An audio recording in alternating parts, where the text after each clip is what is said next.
Alors à qui pourrais-je te comparer? Le prince de vie, Jésus est sans pareil. Personne de rien ne peut me séparer de lui. Jésus-Christ est sans pareil. Zambé apetelo na Yohane. Jésus-Christ est sans pareil. Shalom, que la paix, la grâce de notre Elohim Yahweh vous soit totalement multipliée. Nous continuons notre enseignement sur le sacerdoce lévitique. Le sacerdoce lévitique, ses pratiques, cérémonies et rituels face au sacerdoce royal. Nous sommes en train d'avancer calmement dans ces grands cours pour que vous puissiez mieux saisir la notion de deux prêtrises, la prêtrise aronique ainsi que la prêtrise royale.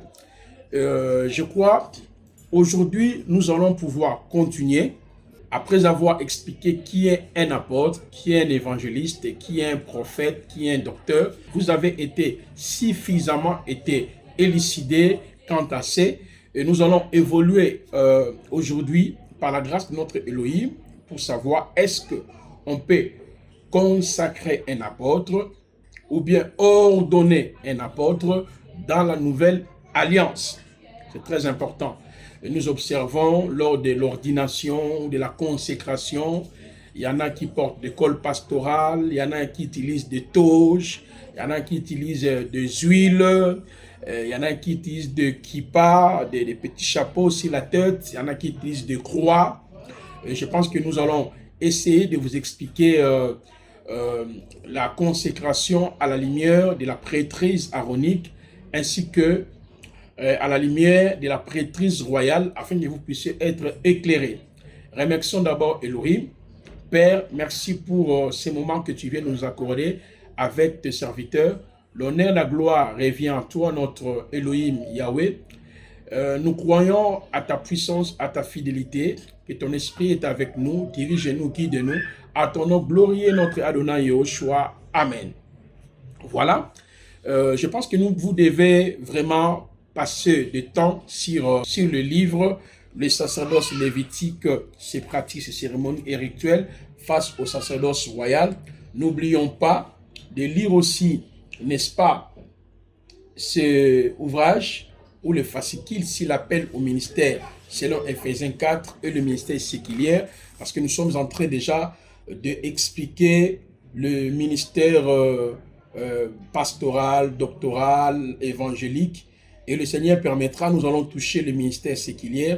Et c'est pour cela que vous êtes vraiment dans l'obligation de pouvoir déjà lire ces tests. Ça va beaucoup plus vous aider dans votre marche. Eh bien, nous allons décortiquer, est-ce que dans la nouvelle alliance, on peut, d'abord, je vais expliquer le terme d'abord, consécration. Et deuxièmement, je vais expliquer le terme ordination. Est-ce que dans la nouvelle alliance, on peut consacrer un apôtre, un prophète, un docteur, un évangéliste, un apôtre, ou bien dans la nouvelle alliance, on peut ordonner à un apôtre, à un pasteur, à un docteur, par le concours, bien sûr, des autres pasteurs.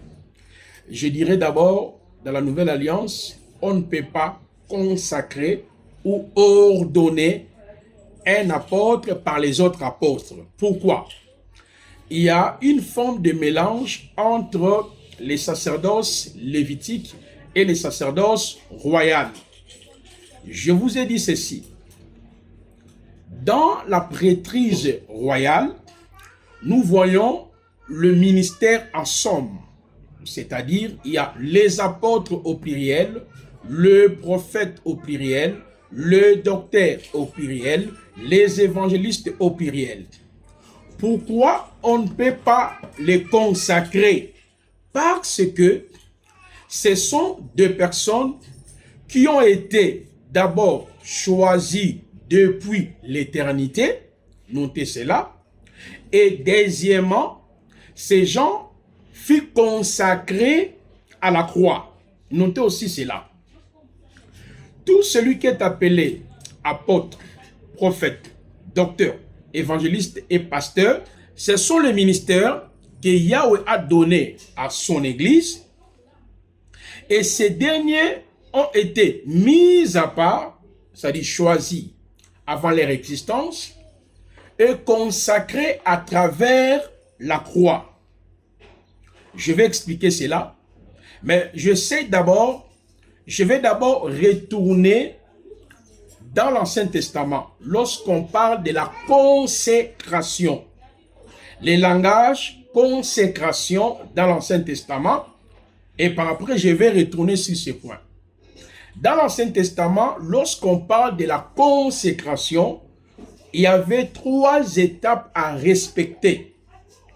Les 3 étapes de la consécration, comme nous avons vu ça ensemble avec vous ici, selon Lévitique chapitre 8. Lévitique chapitre 8, le verset 1 à 32. Exode chapitre, n'est-ce pas, 28, Exode chapitre 29. Il y avait premièrement les éléments obligés pour la consécration. Je vous ai dit que Aaron et ses fils ont été choisis dans le but de travailler dans le tabernacle qui était le lieu du service. Mais avant que ces derniers puissent entrer dans le service, ils devaient passer par la consécration. La consécration. La consécration. Et c'est pour cette raison, en lisant Lévitique chapitre 8, Exode chapitre 28, en lisant religieusement ces différents chapitres que je viens de vous donner, Lévitique chapitre 8, le verset 1 à 32, Exode chapitre 28, Exode chapitre 29, vous allez voir que avant que Aaron puisse assumer la responsabilité de la prêtrise, il devait passer par la consécration. Passer par la consécration, il fallait les jeunes taureaux, le débélier, le sang sur la personne, des pains sans levain, les gâteaux sans levain, pétris à l'huile, les galettes sans levain arrosées d'huile, et les 3 derniers éléments seront mis dans une corbeille. Ces éléments obligés pour la consécration, nous avons décortiqué. La venue de Yahushua sur la terre a mis fin à la prêtrise aaronique. Parce que le but de cette prêtrise, c'était de réconcilier l'homme avec Elohim. L'homme s'est détaché de Yahweh. Il fallait que ces derniers puissent revenir à Yahweh par le système sacrificiel. Et le seul moyen que Elohim avait établi pour que l'homme revienne en lui, c'était d'instaurer la prêtrise. Maintenant, Aaron et ses fils étaient obligés, n'est-ce pas, de respecter ces conditions avant d'accéder dans leur fonction sacerdotale. Et nous avons décortiqué que quand Yahushua HaMashiach est venu sur la terre, il a mis fin à cela. Tous les éléments obligés de la consécration d'Aaron expliquaient bel et bien les différents aspects du ministère de Mashiach sur la terre. De la même manière, nous les croyants, que ce soit le jeune taureau, le deux béliers, le sang sur la personne, les gâteaux, les galettes, les éléments obligés ici pour la consécration, vous trouverez ça dans le livre. Je l'ai décortiqué. Ça explique tout simplement les caractères de ceux qui sont appelés au ministère à être apôtres, à être prophètes, à être docteurs, à être évangélistes. Est-ce que vous comprenez? Donc nous aussi, nous n'avons pas besoin de jeunes taureaux, le deux béliers, le sang sur la personne, des pains sans levain, des gâteaux sans levain, pétris à l'huile, des galettes sans levain arrosées d'huile. On n'a plus besoin de cela parce que ce sacerdoce a été remplacé par le sacerdoce royal. Hébreux 7, versets 11 à 12.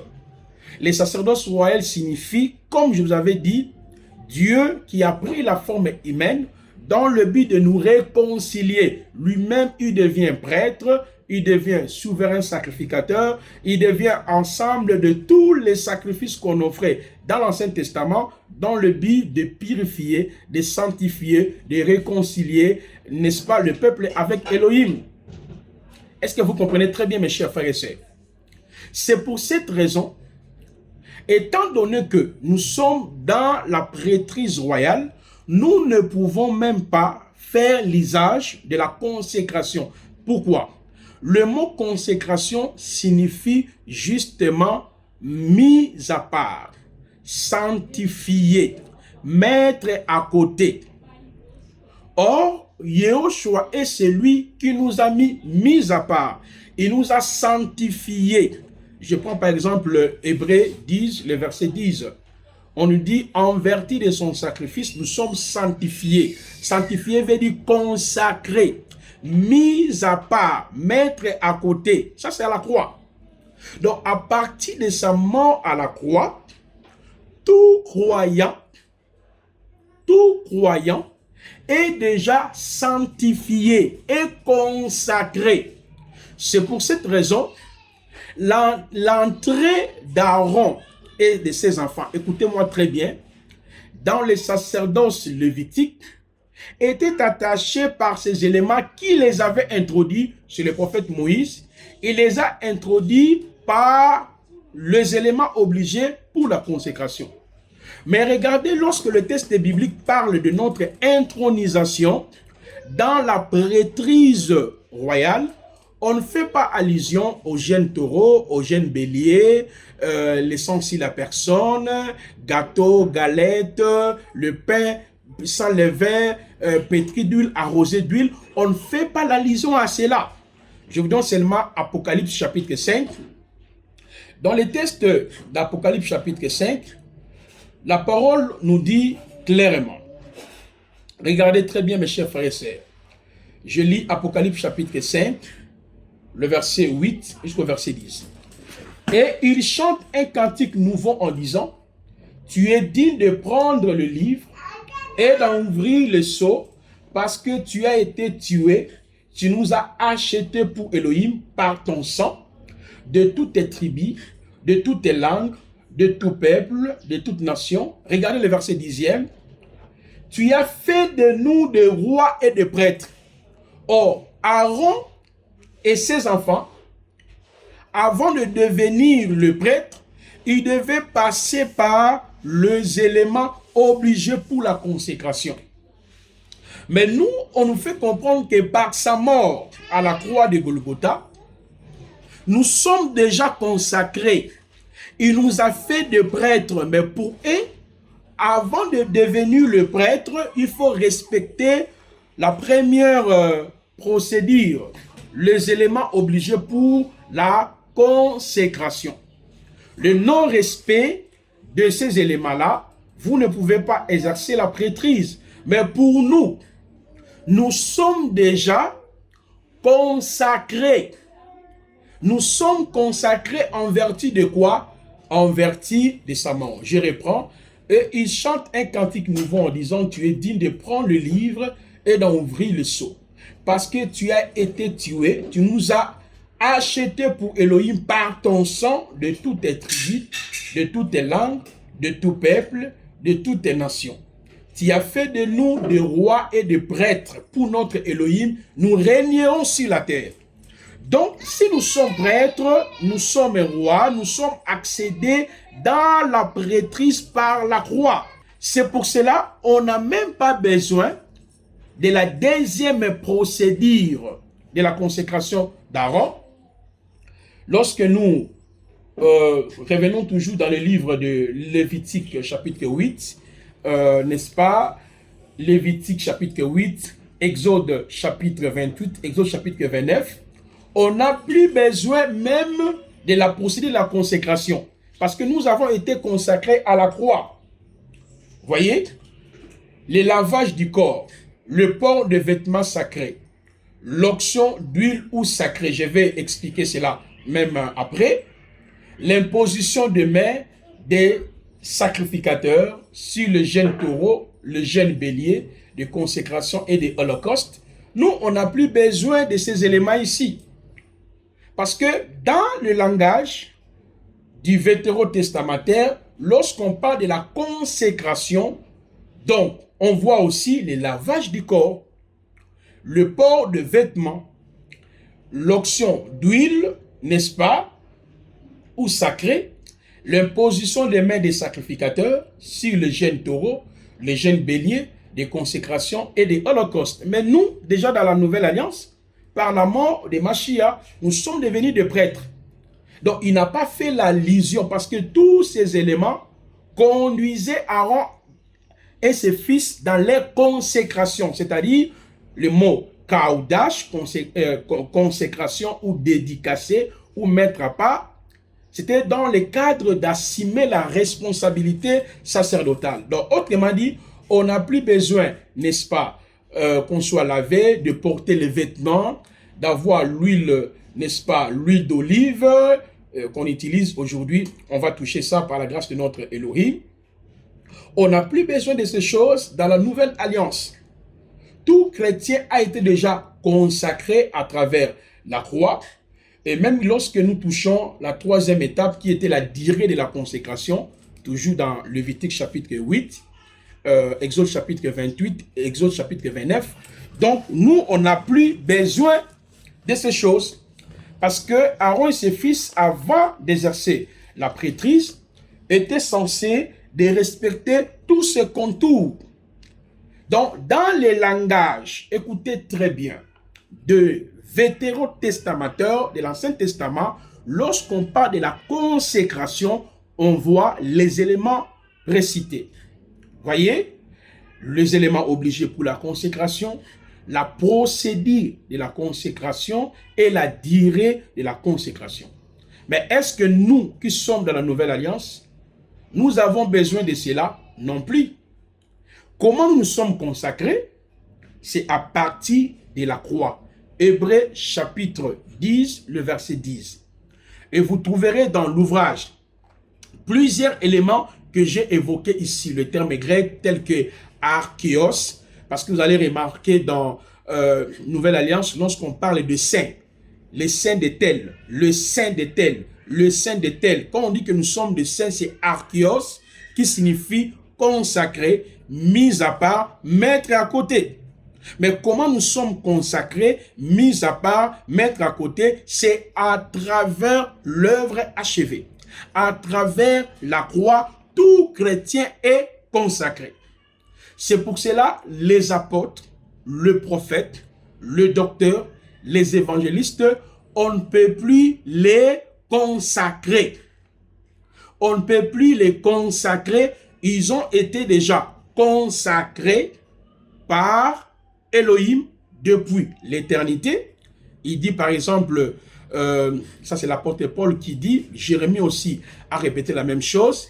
Lorsque vous lisez dans Galates chapitre 1, 14 jusqu'au verset 15e, et l'apôtre Paul nous dit, il a plu à celui qui m'avait mis à part de le ventre de ma mère de se révéler à moi. Donc, il a été mis à part de le ventre de sa mère. Et dans Jérémie chapitre 1, le verset 1er jusqu'au verset 12e, Yahweh l'a dit clairement, je t'avais déjà établi, je t'avais consacré comme prophète. C'est pour cela, je vous ai fait montrer ici, être appelé, être oint, être établi, être choisir, ce sont les expressions qui reviennent seulement à Elohim lui-même. C'est pour cela aucun autre ministre peut consacrer son frère, peut ordonner son frère, peut établir son frère à être pasteur, à être prophète, à être docteur. Nous tous, nous avons été consacrés déjà par Mashiach, conformément à Apocalypse chapitre 5, n'est-ce pas, le verset 8 jusqu'au verset, le verset 9 jusqu'au verset 10, et il chantait un cantique nouveau en disant, tu es digne de prendre le livre et d'en ouvrir les sceaux, parce que tu as été tué, tu nous as achetés pour Elohim par ton sang, de toutes tes tribus, de toutes tes langues, de tout peuple et de toute nation. Tu as fait de nous des rois et des prêtres pour notre Elohim, et nous régnerons sur la terre. Lorsque nous prenons aussi dans le livre d'Apocalypse chapitre 1er, je lis le verset 4, regardez très bien. Yohanan aux 7 assemblées qui sont en Asie, à vous grâce et shalom de la part de l'État et l'été et le venant, comme Louis II dit, de la part de celui qui était, qui est, qui vient, et de la part de cet esprit qui sont devant son trône, et de la part de Yahushua Mashiach, le témoin fidèle, le premier-né d'entre les morts, et le chef des rois de la terre, à celui qui nous a aimés, qui nous a lavés de nos péchés dans son sang, regardez le verset 6, et qui a fait de nous des rois et des prêtres pour Elohim, son Père, en lui soit la gloire et la force souveraine pour les âges des âges. Amen. Donc vous comprenez que dans ces passages, on nous montre clairement que Yahushua qui a fait de nous des prêtres par son sang. Donc nous avons reçu notre consécration à travers la croix. Oh non, je ne suis pas encore consacré pasteur, on va me consacrer pasteur. Je ne suis pas encore consacré évangéliste, on va me consacrer évangéliste. Bon, quelle aberration. Et c'est pour cette raison, lorsque nous prenons aussi 1 Pierre chapitre 2, à partir du verset 9e, qui réitère la même chose. Mais vous êtes une race élue, une prêtrise royale, une nation sainte, un peuple acquis, afin que vous annonciez le vertu de celui qui vous a appelé de la ténèbre à sa merveilleuse lumière. Le verset 10, vous qui autrefois n'étiez pas un peuple, mais qui maintenant êtes le peuple d'Élohim, vous qui n'aviez pas obtenu miséricorde, mais qui maintenant avez obtenu miséricorde. Vous voyez, ce texte nous renvoie toujours, n'est-ce pas, à la croix. Donc, on demande que nous sommes devenus des prêtres. Comment nous sommes devenus des prêtres? Qui a fait de nous des prêtres? C'est Elohim à travers les Mashiach par l'œuvre achevée. Donc, tout croyant qui accepte l'évangile de la croix est consacré. Autrement dit, est mis à part, et à côté, et accepté. Donc, nous ne pouvons pas faire des choses comme Aaron et ses fils, parce que les éléments obligés pour la consécration, la procédure de la consécration, c'était pour conduire Aaron et ses fils à être à côté, mis à part, afin d'assumer la responsabilité de la réconciliation. Or, nous les apôtres, nous les prophètes, nous les docteurs, c'est Elohim et lui, celle qui a fait la réconciliation avec nous à travers sa mort à la croix de Golgotha. Dans le livre de 2 Corinthiens chapitre 5, à partir du verset 17 jusqu'au verset 21. Et dans ce texte, on nous dit clairement, je commence à partir du verset du 7e, il est écrit, si donc quelqu'un est à Mashiach, il est une nouvelle créature, les choses anciennes sont passées, voici toutes choses sont devenues nouvelles. Or, toutes ces choses sont ici d'Elohim, qui nous a réconciliés avec lui-même par les moyens de Yahushua Mashiach, qui nous a donné les services de la réconciliation. Donc ici, on nous montre que Elohim nous a réconciliés avec lui-même. Or, lorsque Aaron et ses fils ont été consacrés, c'était dans le but de réconcilier le peuple par les systèmes sacrificiels que, comme nous avons expliqué. Mais dans la prêtrise royale, Elohim lui-même devient sacrifice, Elohim lui-même devient prêtre pour pouvoir nous réconcilier. Et le texte va préciser, regardez très bien. Or, toutes ces choses sont ici d'Elohim, qui nous a réconciliés avec lui-même par le moyen de Yahushua Mashiach, qui nous a donné les services de la réconciliation. Est-ce que vous comprenez? Le service ou le ministère de la réconciliation. Donc, Aaron et ses fils, avant de pouvoir assumer la responsabilité, le service de la réconciliation, ils devaient respecter les prérequis que nous venons de citer. Les éléments obligés pour la consécration, la procédure de la consécration et la durée de la consécration. Mais ici, on nous montre que par la croix, automatiquement, chacun de nous a reçu le ministère de la réconciliation. Donc, on n'a plus besoin de la consécration à la manière de la prêtrise aaronique. Nous, notre consécration a été faite à la croix. Aujourd'hui, la croix devient l'évangile. Lorsque nous acceptions l'évangile, et en ces moments-là, je suis mis à part. Je suis consacré, dédicacé à Dieu. Et la parole ajoute, regardez très bien dans le verset 20, c'est donc en faveur du Mashiach que nous sommes ambassadeurs, les sacrificateurs, les représentants de Yahweh. Comme Elohim appelle par notre moyen, nous supplions en faveur du Mashiach, soyez réconciliés avec Elohim. Le verset 21, car celui qui n'a pas connu le péché, il a fait pécher en faveur de nous, afin que nous devenions justice d'Elohim en lui. Vous comprenez, mes chers frères et sœurs? Donc, la notion de la consécration dans la nouvelle alliance s'est fait à travers la croix. Et lorsque Yahushua mourait à la croix, nous étions ensemble avec lui. C'est en ce moment-là que nous avons été consacrés. Je prends Galates chapitre 2. On va lire à partir du verset 20. Vous allez voir ce que le texte nous précise. Ça, c'est l'apôtre Paul qui dit « Je suis crucifié avec Mashiach, et si je vis, ce n'est plus moi qui vis, mais c'est Mashiach qui vit en moi. Si je vis maintenant, ok? Si je vis maintenant dans la chair, je vis dans la foi au Fils d'Élohim qui m'a aimé, qui s'est livré lui-même en ma faveur. » Donc, tout croyant est consacré. Vous voyez? Donc, dans la nouvelle alliance, on ne peut pas consacrer un pasteur, un évangéliste, un docteur, un pasteur, un voyez, évangéliste.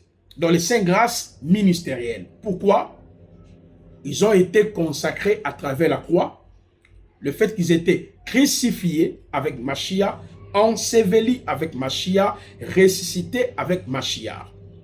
Mais si on ne peut pas consacrer le pasteur, le prophète, le docteur, les évangélistes, mais quel est le modèle apostolique à suivre? Quel est le modèle apostolique que nous devons nous commander pour ne pas que nous puissions mélanger la prêtrise aaronique ainsi que la prêtrise royale? Parce qu'on devient prêtre par la croix. Et il devenait prêtre par les éléments obligés pour la consécration. Je dis que tous les éléments obligés pour la consécration, que ce soit le jeune taureau, le deux béliers, lisez dans le livre, j'ai ramené ça par rapport au ministre. Tout ministre doit être comme taureau, il doit être comme le bélier, les galettes, les gâteaux, le pain sans levain. Vous trouverez tous les détails que j'ai consignés dans le livre.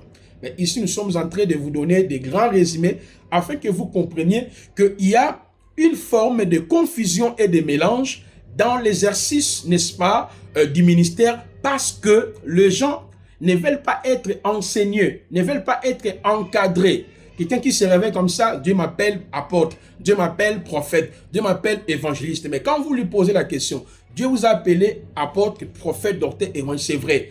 Quel est le but de l'évangéliste? Quel est le but des prophètes? Quel est le but de l'apôtre? Il ne connaît absolument rien. Et même la procédurale n'est pas respectée. C'est pour cela que je vous encourage vraiment de lire le livre. Nous avons ramené tous les éléments obligés pour la consécration par rapport à nous, comme nous avons ramené cela aussi par rapport à Yahushua HaMashiach.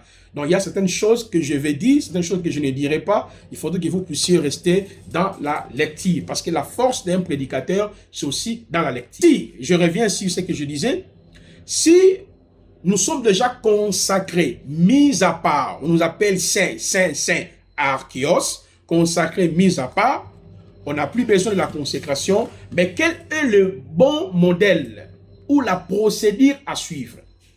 Mes chers frères et sœurs, je vous ai dit ceci dès le début de cette partie. Celui qui est appelé à être apôtre, prophète, docteur, évangéliste et pasteur, je vous ai fait comprendre, il y a 5 méthodes qui peuvent vous aider à saisir que vous avez été appelé à être apôtre, à être prophète, à être docteur, à être évangéliste et à être pasteur. Quelles sont ces méthodes? La première méthode, je parlais ici la révélation. La révélation. Je vous ai dit, tu ne peux pas commencer à se déclarer que tu es apôtre, tu es évangéliste, tu es pasteur, si vous n'avez pas reçu la révélation. La révélation peut être une prophétie, peut être une parole de connaissance, peut être une vision, soit une personne interposée que Yahweh a envoyée, il vient auprès de vous, il vous dit, ah, madame, monsieur, Dieu me montre, tu es appelé à être apôtre, tu es appelé à être prophète, tu es appelé à être évangéliste, tu es appelé à être docteur. Voilà ce que Dieu m'a donné. Cela ne signifie pas qu'en ce moment-là que vous êtes apôtre, vous êtes prophète, vous êtes docteur. Parce que l'homme aussi peut se tromper. C'est pour cela, tout celui qui est appelé à être apôtre, à être prophète, à être docteur, à être évangéliste, doit avoir une révélation d'abord particulière. Qu'est-ce que le Seigneur vous a dit vous-même? Qu'est-ce que le Seigneur vous a dit? Et je vous avais dit que chaque appel est lié à une commission, à une vision, à un champ missionnaire. Vous-même, vous devez d'abord avoir une révélation particulière. C'est-à-dire, qu'est-ce que Dieu vous a dit? Est-ce qu'il vous a dit que vous êtes apôtre? Il vous a dit que vous êtes prophète? Il vous a dit que vous êtes docteur? Nous, on a reçu des prophéties erronées comme ça. Oh, tu es évangéliste. Après, quelqu'un vous dit, non, non, non, je vois, tu es prophète. L'autre, il dit, non, non, non, Dieu me montre, tu seras un grand apôtre. L'autre, il vient, Dieu me montre, tu seras un grand docteur. Vous voyez, moi, il m'est arrivé à un moment donné dans ma vie, je me disais que je suis apôtre, je suis prophète, je suis docteur, je suis évangéliste. Donc, moi-même, j'avais les 5 ministères. C'est parce que j'ai été mal enseigné. Mal enseigné. J'avais mal compris les choses. Et plusieurs personnes se sont infiltrées dans le corps de Yoshua. C'est en guise de prophéties fallacieuses. Tu es évangéliste, tu es apôtre, tu es docteur. Oui, les gens ont dit, mais vous-même. Et je vous avais dit que la révélation peut arriver même avant votre conversion. Tu es païen, Dieu est venu vers vous, comme Acte 9 et Acte 26, lors de l'appel de l'apôtre Paul. Lors de l'appel de Matthieu, Yahushua lui-même est venu vers lui. Moi, le Seigneur de gloire est venu vers moi. Il m'a dit, je t'ai établi comme prophète, tu enseigneras la parole, tu iras dans tel pays, tu feras. Moi, je sais que je fais aujourd'hui, ce n'est pas une improvisation. Ce sont des choses que le Seigneur m'avait dit quand j'avais l'âge de 12 ans, 13 ans, il est venu vers moi. Vous voyez ça? Je ne fais qu'exécuter l'appel, le but pour lequel que Yahweh m'a accordé la responsabilité. Mais plusieurs personnes, on les appelle apôtres, prophètes, docteurs, évangélistes, ils ne savent absolument rien.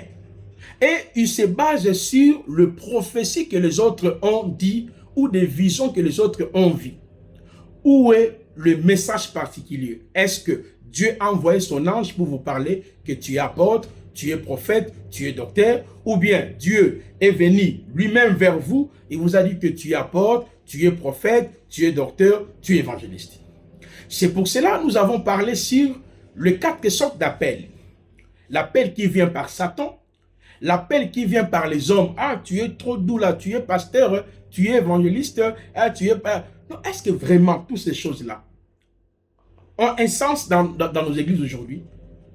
Vous voyez, moi j'ai rencontré beaucoup de gens, on les appelle évangélistes, pasteurs, prophètes, mais quand vous essayez d'échanger avec lui, j'étais dans un pays, au Congo-Brazzaville, j'ai parlé avec un pasteur, il m'a dit clairement, bon, on m'appelle pasteur, même moi-même je ne comprends pas. Moi je pense que pasteur, il faut chasser les démons, guérir les malades. Mais quand j'ai commencé à exposer sur le ministère, il se rend compte que les choses ont été faites par précipitation.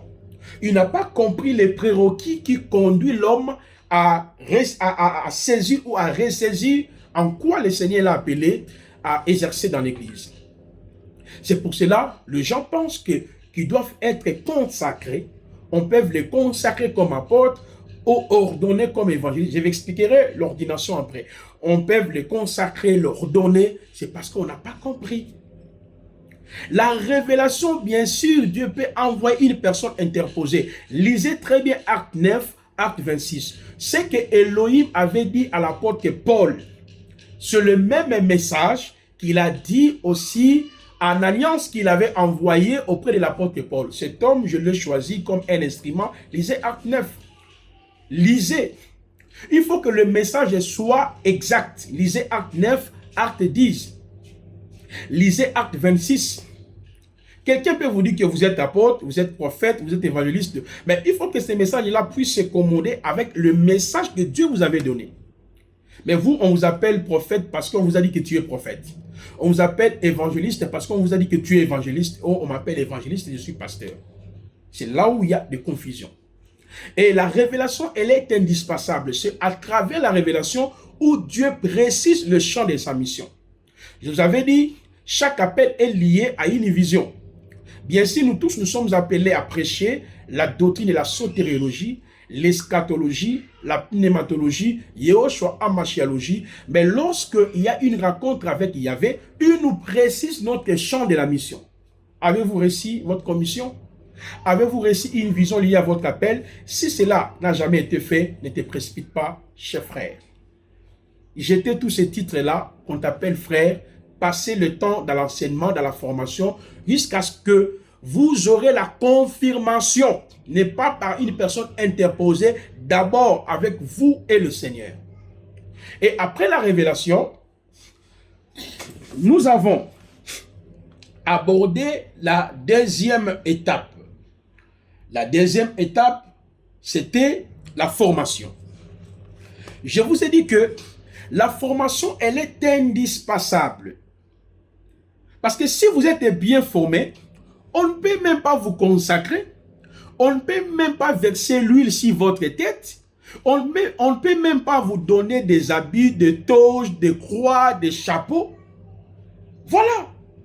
C'est ce qui démontre que même celui qui veut, celui qu'on appelle pasteur, prophète, docteur, évangéliste, lui-même n'a même pas compris le mode opératoire du ministère dans le sacerdoce royal. La formation, elle est tellement importante dans la vie. Les gens ont l'habitude de dire, moi je ne peux pas apprendre, je le Saint-Esprit, il va m'enseigner. Merci. Merci avec ton Saint-Esprit là. Le Saint-Esprit nous enseigne sur base de ce que nous avons reçu. Paul a dit à Timothée, ce que tu as reçu de moi, confie-le aux hommes capables, enseigne-le. Nous sommes dans une dispensation de répétition. Ce que je suis en train de vous enseigner, ça ne tombe pas du ciel. Je l'ai reçu auprès de mes pères, auprès de mes maîtres dans la foi. Mais comme je le Saint-Esprit, il m'aide à pouvoir aussi approfondir en restant dans la même lignée, en restant dans la même pensée, en restant dans la même doctrine. Mais le Saint-Esprit me permet de développer ce que j'ai reçu. Les sacerdoces que je vous enseigne ici, on m'a enseigné ça. Mais la façon dont je présente ça, de la même manière que je le récite, mais avec des détails de précision. C'est ça le travail du Saint-Esprit. Au moins, le Saint-Esprit va m'enseigner. Attends, il viendra t'enseigner. C'est pour cela que nous avons dit, l'enseignement peut passer par lui-même, Elohim. C'est là où je parlerai sur le génie de la foi, les gens qui ont reçu déjà la révélation avant nous, comme le Paul, le Père. Et le Seigneur peut envoyer une personne interposée qu'on appelle Père dans la foi ou Maître. Tout cela, nous aurons suffisamment le temps d'expliquer qui est Père, qui est Maître dans la foi. Donc voilà, on va expliquer ça. La relation entre le fils loyaux et déloyaux, les caractères dans les ministères. On va tout expliquer ici, mes chers frères et sœurs. C'est pour cela que je vous dis, si vous avez bien compris le cours sur les sacerdoces, je vous assure, vous ne serez pas emporté de tout va des doctrines. Vous allez servir le Seigneur avec précision, avec détail. C'est pour cela, moi, je sais là où le Seigneur m'a appelé. Je sais comment Dieu s'est révélé à moi. Les critiques des gens, les insultes des gens, leur façon de me voir, ça ne me concerne pas. Et je sais que devant Dieu, je suis vrai et je le sers. Il est venu vers moi. Il m'a dit, il y aura des calomnies, il y aura la persécution, il y aura beaucoup de choses. Sois patient. Donc, ce que moi, je vis dans mon ministère, ce sont des choses que lui-même m'avait déjà révélées. Voilà pourquoi dans chaque situation qui arrive, que ce soit bon ou mauvaise, je reste calme et j'écoute le Seigneur. Je dis fortifie-moi et je continue ma route. Alors, la formation, elle est tellement indispensable parce qu'à travers la formation, vous allez comprendre les sacerdoces étant changés. On n'a plus ça, on n'a plus ça, on n'a plus ça, on n'a plus besoin de ça. C'est ce que je suis en train de faire, de vous former, de vous équiper afin que vous puissiez exercer votre ministère sans mélange. Après la formation, la troisième étape, c'est l'exercice ministériel. L'enfant doit exercer, il exerce. En même temps, le père dans la foi ou le maître observe que, effectivement, la vision dont mon fils m'avait parlé, qu'il est apôtre, je le vois par les fruits. Je le vois par les fruits. Sa façon de travailler, il est apôtre, il est évangéliste. Il ne faut pas se précipiter. Je suis apôtre, je suis prophète, je suis évangéliste. On doit voir les fruits par rapport au ministère. Je vous ai dit que être apôtre, prophète, docteur, évangéliste, ce sont des ministères qui sont liés à l'enseignement. On doit voir aussi des spécificités. On doit voir aussi la spécialité d'un apôtre en vous, d'un prophète en vous, d'un docteur en vous, d'un évangéliste en vous, d'un pasteur en vous. Ce qu'on appelle l'exercice ministériel.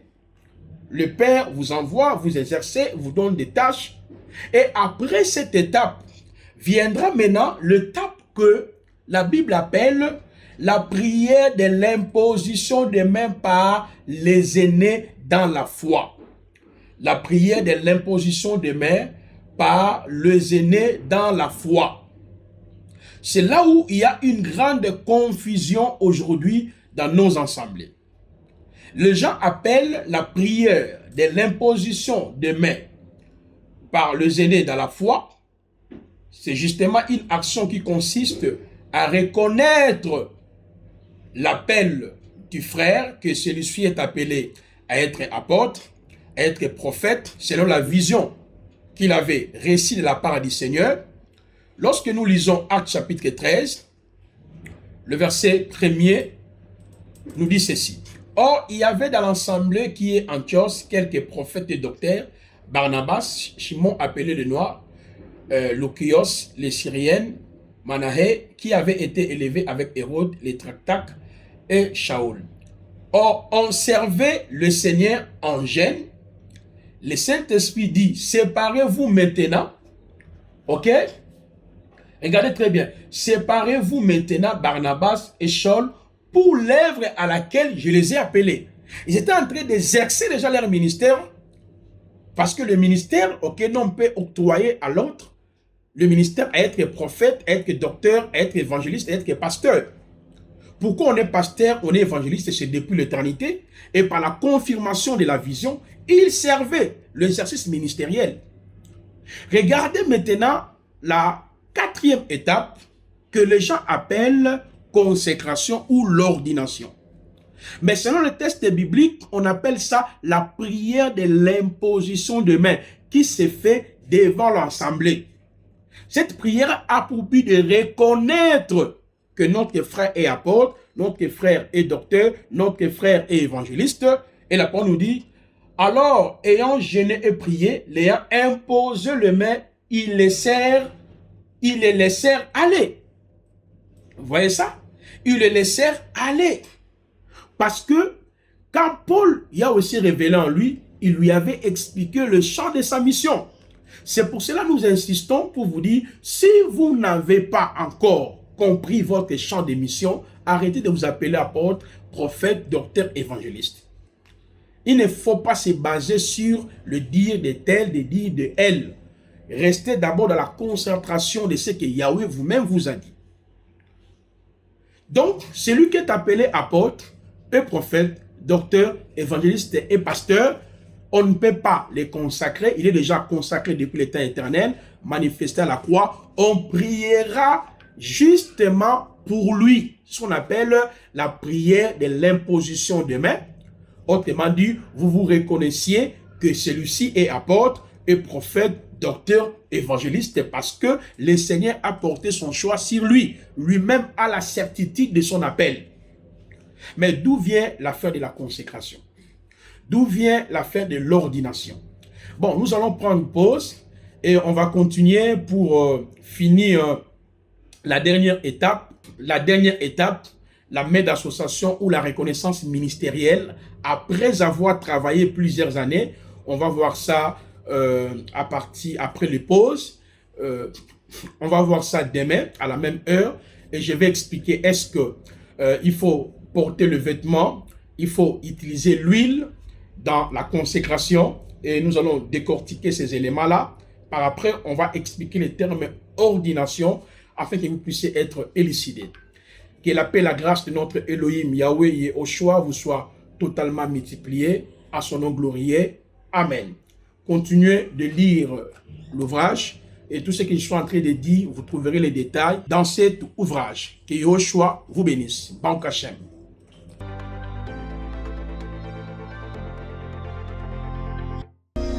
Alors à qui pourrais-je te comparer? Le prince de vie, Jésus est sans pareil. Personne de rien ne peut me séparer de lui. Jésus-Christ est sans pareil. Zambé apetelo na Yohane. Jésus-Christ est sans pareil.